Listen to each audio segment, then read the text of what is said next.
राजा को अत्यंत डर लगा, जिसके कारण वे उत्तर नहीं देते। यह देख कुटिल राजा मन में बड़े प्रसन्न हुए। देवता, मुनि, नाग और नगर के स्त्री पुरुष सभी सोच करने लगे, सबके हृदय में बड़ा भय है। सीता जी के माता मन में पछता रहे हैं, हाय विधाता ने अब बनी बनाई बात बिगाड़ दी। परशुराम जी का स्वभाव सुनकर सीता जी को आधा क्षण भी कल्प के समान बीतने लगा। तब श्री रामचंद्र जी सब लोगों को भयभीत देखकर सीता जी को डरे हुए जानकर बोले, उनके हृदय में न हर्ष था न विषाद।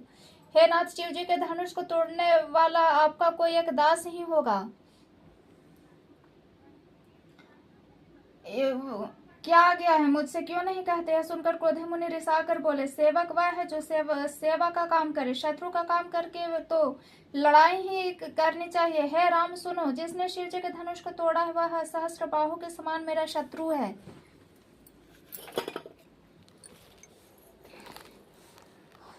वह इस समाज को छोड़कर अलग हो जाए, नहीं तो सभी राजा मारे जाएंगे। मुनि के वचन सुनकर लक्ष्मण जी मुस्कुराए और परशुराम जी का अपमान करते हुए बोले, हे गोसाई, लड़कपन में तो हमने बहुत सी धनुहियां तोड़ डाली, किंतु आपने ऐसा क्रोध कभी नहीं किया। इस धनुष पर इतनी ममता किस कारण से? यह सुनकर भृगुवंश के ध्वजा स्वरूप परशुराम जी कुपित होकर कहने लगे, अरे राजपुत्र, काल के वश होने से तुझे बोलने में कुछ भी होश नहीं है। सारे संसार में विख्यात शिव जगह यह धनुष क्या धनुहि के समान है? लक्ष्मण जी ने हंसकर कहा, हे देव सुनिए, हमारे जान में तो सभी धनुष एक से ही है, पुराने धनुष तोड़ने से में क्या हानि लाभ। श्री रामचंद्र जी तो इसे नवीन धोखे से देखा था, फिर यह तो छूते ही टूट गया। इसमें धनु रघुनाथ जी का कोई दोष नहीं। मुनि, आप बिना ही कारण किस लिए क्रोध कर रहे हैं? परशुराम जी अपने फरसे की ओर देखकर बोले, अरे दुष्ट, तू मेरा स्वभाव नहीं जानता, मैं तुझे बालक जानकर नहीं मारता हूँ। अरे मूर्ख, क्या तू मुझे नीरा मुनि ही जानता है? मैं बाल ब्रह्मचारी अत्यंत क्रोधी हूँ, क्षत्रिय कुल का शत्रु, जो विश्व भर में विख्यात हूँ। अपने भुजाओं के बल से मैंने पृथ्वी को राजाओं से रहित कर दिया, बहुत बार उसे ब्राह्मणों को दे डाले। हे राजकुमार, सहस्त्रबाहु की भुजाओं को काटने वाले मेरे इस फरसे को देख। अरे राजा के बालक, तू अपने माता पिता को सोच के वश में न कर। मेरा फरसा बड़ा भयानक है, यह गर्भों के बच्चों का भी नाश करने वाला है।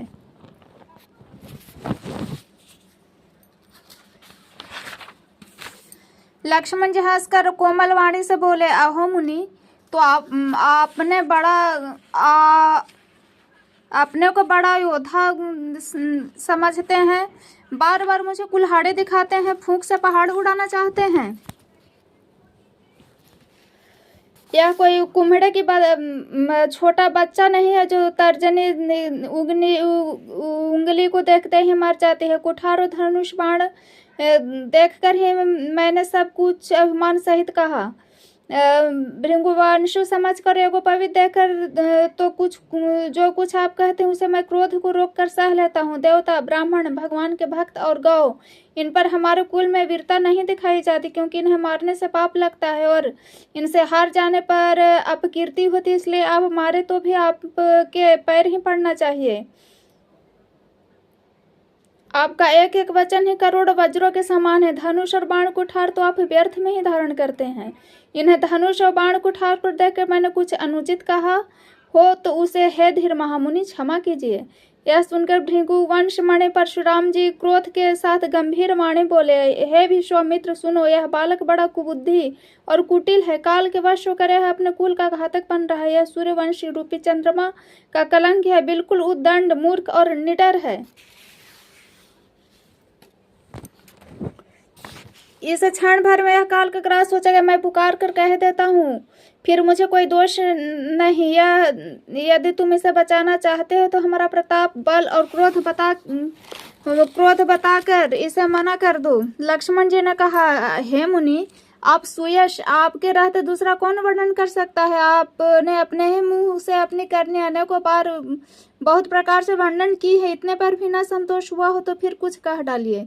क्रोध रोक कर सहे दुख मत सहिए। आप वीरता का व्रत धारण करने वाले धैर्यवान, शोभ रहित, गाली देते शोभा नहीं पाते। शूरवीर तो युद्ध में अपनी करनी करते हैं कहकर अपने को नहीं जनाते। शत्रु को युद्ध में उपस्थित पाकर कायर ही अपने प्रताप के डिंगे मारा करते हैं।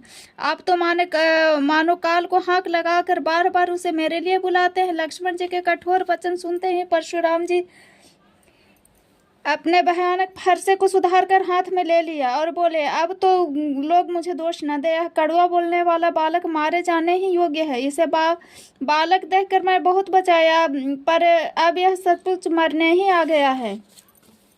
विश्वामित्र जी ने कहा, अपराध क्षमा कीजिए। बालकों के दोष और गुण को साधु लोग नहीं गिनते। परशुराम जी बोले, तीखी धार का कुठार और दया रहित क्रोध या गुरुद्रोही और अपराधी मेरे सामने उत्तर दे रहा है। इतने पर भी मैं इसे बिना मारे छोड़ रहा हूँ। सो हे विश्वामित्र, केवल तुम्हारी शील प्रेम से नहीं तो इस कठोर कुठार से काटकर थोड़े ही परिश्रम से गुरु से उत्तीर्ण हो जाता।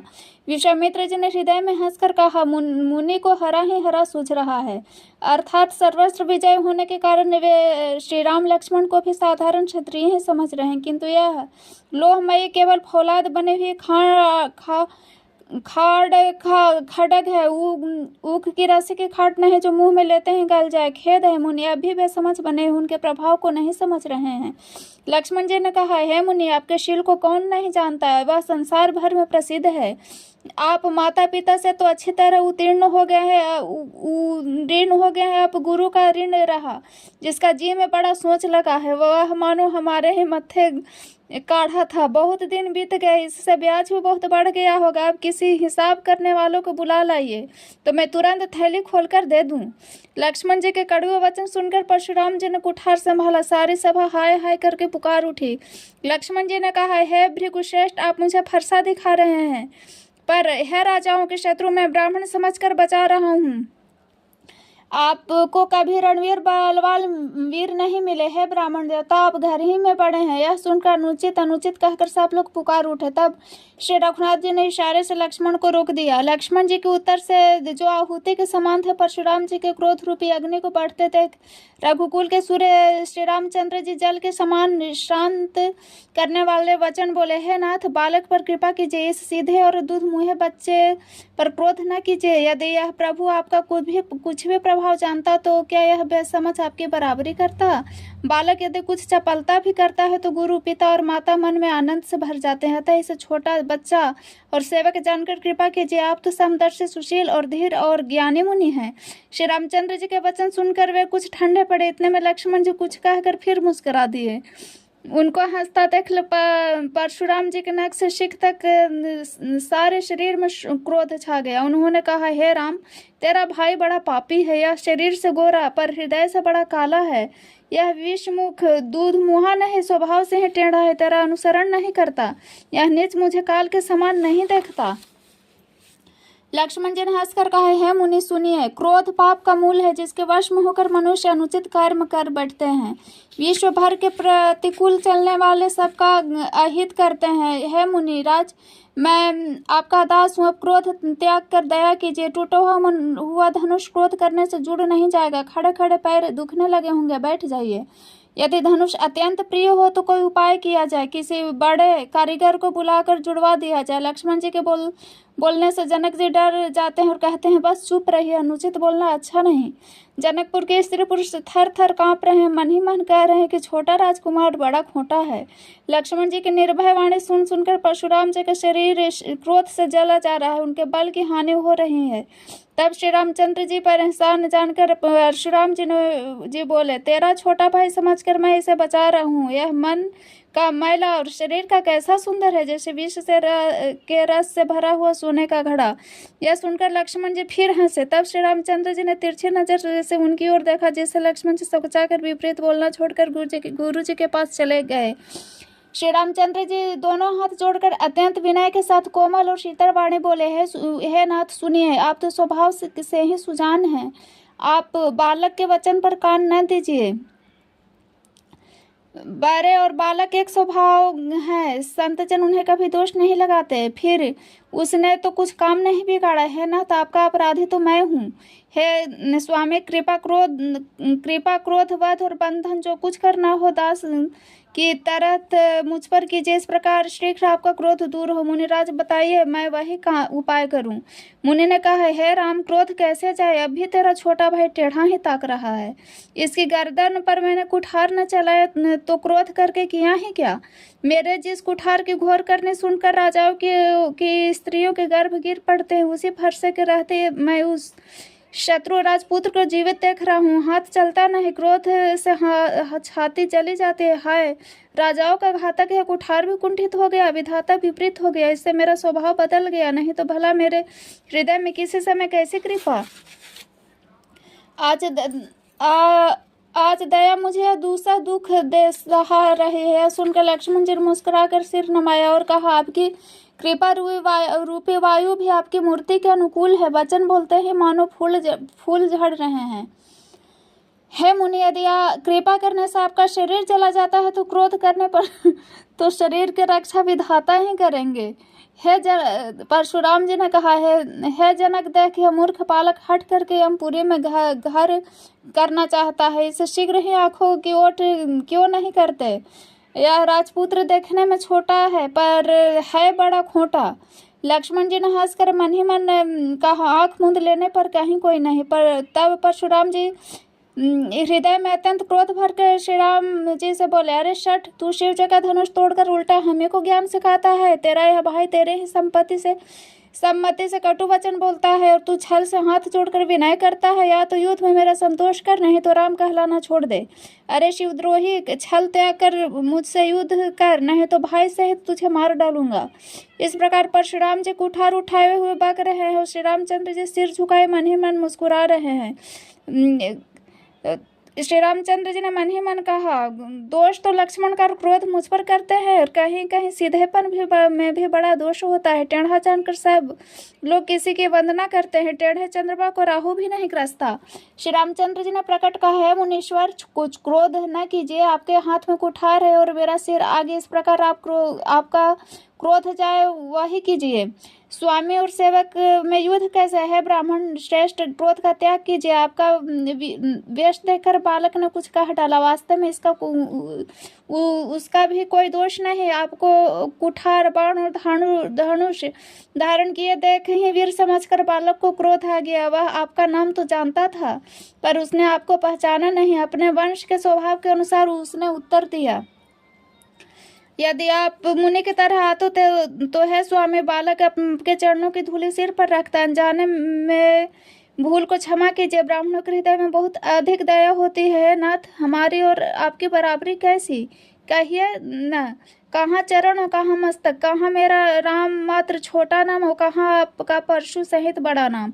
हे देव, हमारे तो एक ही गुण धनुष है और आपके परम पवित्र शम, दम, तप, शौच, क्षमा, सरलता, ज्ञान, विज्ञान, आसक्तिता, ये 9 गुण। हम तो सब प्रकार से आपसे हारे हैं। हे विप्र, हमारे अपराधों को क्षमा कीजिए।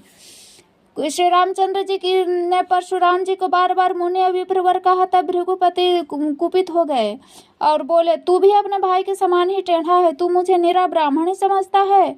मैं जैसा विप्र हूँ उसे सुनाता हूँ। धनुष को ब्राह्मण बाण को आहुति, मेरे क्रोध का अंत भयंकर अग्नि, चतुरंगी सेना, सुंदर समाधियाँ, बड़े बड़े राजा उसमें आकर बलि के पशु हैं जिसमें मैंने इसे फरसे से काट कर बलि दिया है। से करोड़ों जप युक्त रण मैंने किए हैं। अर्थात जैसे मंत्रोच्चारण पूर्वक स्वाहा शब्द के साथ आहुति दी जाती है, उसी प्रकार मैंने पुकार कर राजाओं को बलि दी है। मेरा प्रभाव तुझे मालूम नहीं है, इसे तू ब्राह्मण के धोखे से मेरा निरादर करके बोल रहा है। धनुष तोड़ डाला, इसे तेरा घमंड बहुत बढ़ गया है। ऐसा अहंकार मानो संसार को जीत कर खड़ा है।